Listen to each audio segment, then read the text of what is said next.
perquè és un element que no en podem prescindir. I aquesta crisi, evidentment, aflora una qüestió que és una qüestió que a nosaltres ens dol molt haver-la de plantejar, que és el tema, evidentment, de la competència deslleial.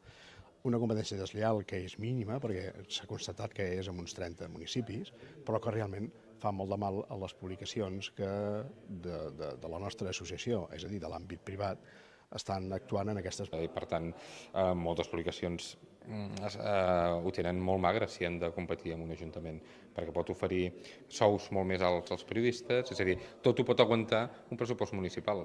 Evidentment tenen comptes de pèrdues i guanys, però tenen també aquest gran flotador que són les arques municipals. Del nostre país.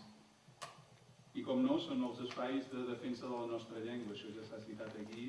Actualment, un moment de crisis, el tema que també s'ha comentat de les noves tecnologies, que també està a dins del programa dels competència deslleial, també no sé les conclusions com sortiran. Penso que des dels ajuntaments... Molts editors que avui són aquí encara recorden l'acte inaugural d'aquell 28 de maig. I no la pesa de la continuïtat de l'actual model d'ajuts segueixen preocupant els editors.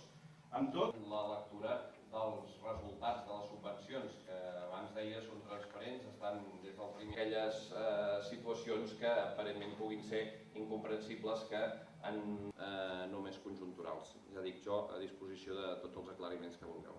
L'Associació Catalana de Premsa Comarcal, com per part de l'administració, de que les nostres editorials, no sé si m'expresso o no m'expresso